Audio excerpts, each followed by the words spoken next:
What's up, everybody? It's your favorite Better Late Than Never's favorite nerd, and today we are looking at the Maketoys Thrust. This is on loan to me from Lord Darktolf himself. He sent me 3 things, 2 of which we did on Patreon, and 1 I'm going to put here, because it's a masterpiece. Scale, I guess I should note. And I know this came out some months ago, but I didn't really know anybody that was getting these, so I didn't really have a line on one. This is not really going to be a review for the sake of whether you should buy it or not. This is almost research, just to see what the caliber is that Maketoys is producing at the moment, and how does it feel in terms of memories past. But anyway, we are going to get into this figure, but in order to do so, we're first going to get into accessories. So we rarely start with this type of accessory, but it'll make sense why we do this time. This is a filler, gap filler piece. It's just this burgundy plastic that you'll see plenty of. And it just tabs in to the bottom of the jet here. You know, and I'm not gonna, you'll see there's a number of reasons why I'm not gonna push this thing to its limits. But it just fills out that space. You'll see why that's important here in a second. He comes with a flight stand. Now, I was talking to a buddy of mine, and he said this is not the first time that we've seen these, but it's certainly the first time I feel like I've seen it. Anyway, we get ratchets that are actually nice here and here.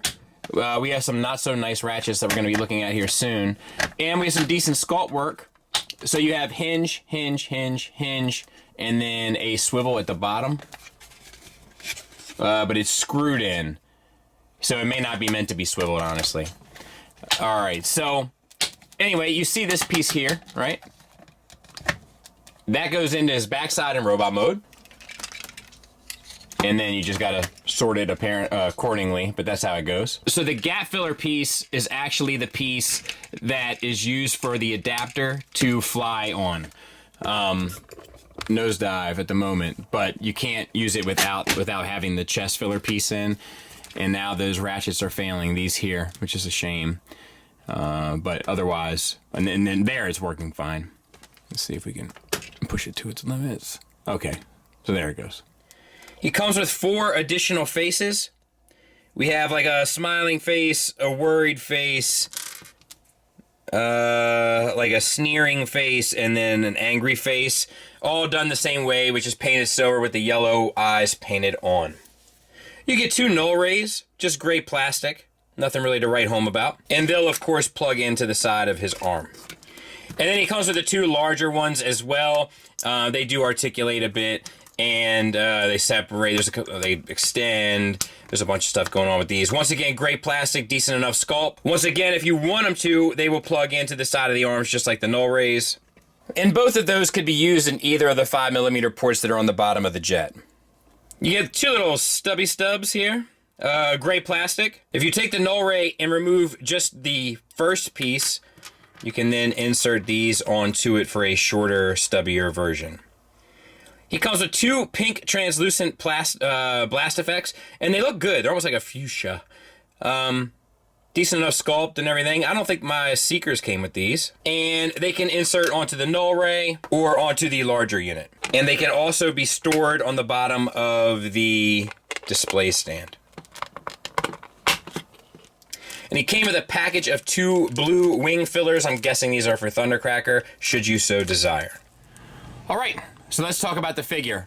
The head sculpt is fine. It's not their best, nor is their worst. It's one of my bigger issues with it, honestly. It's just so flat, the face. Like, I don't mean that literally. It's just like, there's no life in it, really. It's just like, insert generic Transformer face 1. There's not a lot of paint on this guy. There is like this glossy, I don't know if it's a glossy coat or a glossy plastic. As a result, it ends up feeling a little cheap in my opinion. I don't know how else to describe that. But other than, you know, it's unsettling. Face is painted silver, the eyes are painted yellow, the head is on a ball peg. Oh no, it's not. It's on a hinged swivel. It's on a hinged ball peg. So the neck is on a ball peg, the head is on a hinge. You can get up to there, which is great. Decent down for what it is. Swivel, confused thrust look. I'm okay with that, actually. Arms. We have universals for shoulders, get you out to 90 degrees. It gets you around on a really, it's almost a, it's too wide. the teeth are too wide, so it's like, thump, thump. Like, you're very limited in terms of what you can do with it. Why would they do that? Dumb. All right, bicep swivel. Double jointed elbow, get you almost the full run. And then we have a wrist swivel. The fingers are individually articulated, but they are not pinned. They are tensioned like old school KFC stuff. And as a result, you get a primary knuckle on a ball peg, secondary and tertiary knuckle on the finger. And for the thumb, it's the same, except there's a primary knuckle on the ball peg and then a secondary knuckle. So that's not ideal either. The wings, also not ideal. So they are meant to plug in here. Mine don't really work. You can see the plastic's getting chewed up from going into it, so to speak. So that's unfortunate. There is one thing that is fortunate about it, and that is that these all slide on these sliders here. And there's one here, obviously, and one here. And if you do that in concert, you have two lower wings. Now they don't sit quite as low as the cartoon model, but if you're like me and you'd never wanted them to sit low in the first place, despite how the cartoon looked, because you have your own opinions, then you can do kind of either. I mean, this isn't low enough, but I think it's pretty low, or you could have them high, and I think that that's a thoughtful thing to do. I also found it interesting they still haven't fixed that gap in the forearms. Just gonna ride with it to the end. We have silver paint with translucent plastic underneath it for the chest. We have a waist swivel, and we have an ab crunch that gets you 90 degrees over. It'll also get you a reverse ab crunch back. Let's see here. Hips. We have hip skirts. They'll get up and out of the way to expose universal joints. The universal joints are loosey-goosey out to the side for the full Van Damme. They are soft ratcheted forward and back for the full Monty. The thighs, I feel like, are die cast. They're also painted, and you get a thigh swivel. So that's all good. And then we have a little bit of sculpted detail on the front of the thigh, which you know I like. We'll back out a little bit. Knees, double jointed, get you the full run. The knee pads are painted nicely with the purple, white, yellow, and red. And then these are painted, I think. Those look painted. And then we have the ankles, which you pretty much just get your rocker and a bit of a toe tilt down. And the knees should have been ratcheted also, because they're a little loosey-goosey also. So yeah, I mean, honestly, I got bad news for you. While I like a lot of this aesthetically, I also am disappointed with a lot of this aesthetically. It's not built extremely well. Hate to say it. You know, I bet you hate to hear it. Comparison-wise, there he is with the Takara, and I much prefer him over the Takara. I have the Takara. I have all three of the Takara cone heads, and that's certainly not a flex. Be that as it may, there he is next to him. So they're about the same height. Heads are still smaller. That's par for the course. I like that the Maketoys one, you can alter the wings, so you don't have to have them sitting at the bottom if you don't want them to. Just stuff like that. Anyway, hope it helps or means something to you in some regard.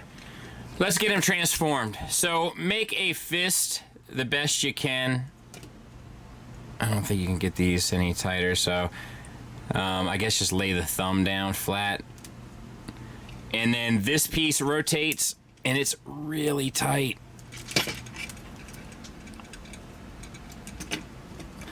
On both sides, and this one's even tighter, so I might have to get it off camera.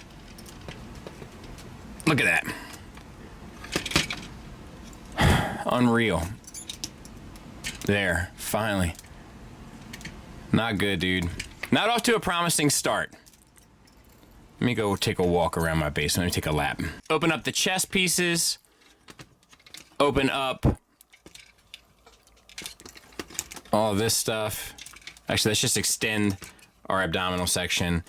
Bring these pieces down. That'll help get the space, I hope, to get these pieces out. And then this piece spins in. Ow. All right. And then let's just get the cockpit out, so to speak. So this is one section of it back here, and this is one section of it, and it all comes forward, rotates out, spins 180, so that sits this way, and then there's another piece that spins 180. This piece spins 180. All right, so the head goes inside of the proper nose cone, and this piece pushes in, which allows this piece to come down and fill that out. But before you do, this has to come out. There's another fake piece that collapses onto, and then you have to just maneuver that so that that lines up, and then you can just flip these two pieces down, these two maroon pieces here. And then on this side, let's see, we want to bring these up to try to make like a little heart-shaped box, I think, in there, and then bring these up to finish off that section. Then the arms, they were up here. Then the arms slide down and then rotate in. You might have to collapse the bicep as well. Actually, there's no might about it. You have to collapse the bicep. Same on this side. Rotate in, collapse the bicep, and then you can bring this up, and then the crotch piece comes up and over and tabs into the forearms. All right, take your wings. You want to rotate them around. As you do, you have this piece here that needs to... Let me see if I can get this one any easier. Yeah, that one's moving easy. Let's just do this wing first. Bring this around, and then just use your sliders here to basically line up the spots that need it until you see all the pieces that need to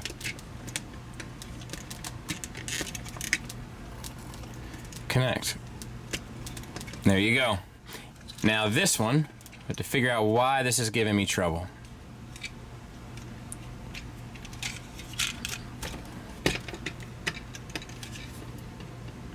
There. I don't know. Be careful with this thing, man. Alright, so we're going to use this slider here to make our adjustments. So we need to have one wing there, and then am I putting stress on this thing at all? There. Whew. Okay, and oh, make sure these are down. Untab this stuff from the back here. This comes up. This little piece comes down. Rotate the thrusters in. All of this comes like this, kind of in box, and you'll see that you'll frustrate yourself to varying degrees in regard to that as well. Collapse the toe in. Untab the knee section, and then you basically just combiner wars that.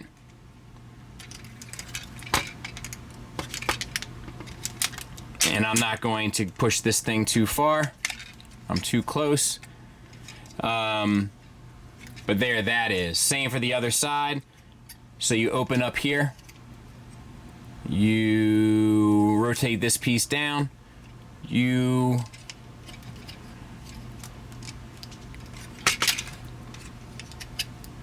rotate that piece in, collapse the foot, combiner wars the leg in, rotate that up, and then just line it all up and squeeze it tight. I'll get it cleaned up, we'll take a look at it. And there it is in jet mode. And, you know, it's not fully tabbed in properly everywhere. I'm afraid the materials on this do not feel great, and I'm afraid to push it to its limits. It doesn't roll, but it does have landing gear. I think that the silhouette of it is really sleek. You know, so that kind of carries through. It's no pun intended, it's very plain. You know, and it's just this so much unpainted plastic, you know, and it just looks, it suffers for it. It honestly does. It feels good in jet mode. It feels much more secure and stable and kind of, I'm missing a landing gear here. Secure and stable and sort of purposeful in jet mode than it does in robot mode. Robot mode feels very unfinished. This feels finished. It just feels like a prototype or something. Like it feels like it should now go get painted, you know, or go get some love put into you. But yeah, I don't know. There it is next to Tiger Tracks. Almost beat my record. I'm on it. Final thoughts wise, we'll start with the negatives. Where to begin? I don't like the face. I think it's flat. I think it's lifeless. I think it's soulless. I think it's very paint by numbers, tracing the lines, soulless, lifeless, characterless. Don't care for it. The overabundance, a lack of paint, ends up showing specifically with this sort of glossy, nasty plastic. Just gives it a cheap feel. The ratchets are awkward in the shoulders. Doesn't help with articulation one bit, really. There's a lot of weight in the legs. It's not supported by any ratchets that are meaningful in the knees or hips. Articulation-wise, I would have liked more in the ankles, and everything else kind of works fine. Also, these materials, they affect the transformation. They affect tabs really kind of connecting into place. And the same goes for those wings, right? In robot mode, like filling into the back piece, like that one was all gummed up. Like that's a materials tolerance clearance issue, and that is kind of a bear throughout the entire process. Positives wise, the articulation engineering is done well. The follow through, not so much. I love that you can adjust the wing height. Love that, love that, love that. Can't say it enough. It comes with a ton of accessories, all of which integrate well. Positives wise, I must say, like one thing they really fixed. I don't know if you guys remember the original Starscream transformation regarding the kind of canopy, or should I say can of peas, but it was a bear. It was a burden, and they have sorted that out. This Conehead was smooth sailing getting all that sorted, so bravo to them there. Transformation still works fairly well, and the jet mode is still super sleek. However, this is not a recommend from me. This is a pass for me. I think it looks beautiful in terms of its silhouette. I think the jet works better than the robot mode. I think if they put a little bit of extra love into the robot mode and the build was better, I might even consider switching out my Takara. They were just so expensive. But it just doesn't follow through and makes me a little concerned about the future. Oh, and there were a lot of stress marks. I forgot to mention this. There were a lot of stress marks around the bicep connections for the null rays. And I just got a criticism recently, or maybe a customer complaint, customer service issue, that we haven't had the stress mark song in some time. So let's have a go, shall we? Stress marks around your hips. Stress marks around your lips. If you've got a lot of stress marks on your fits, then do yourself a favor and check it. All right, with that being said, we're out of here. Thanks for listening. Thanks for watching. Until next time, take care.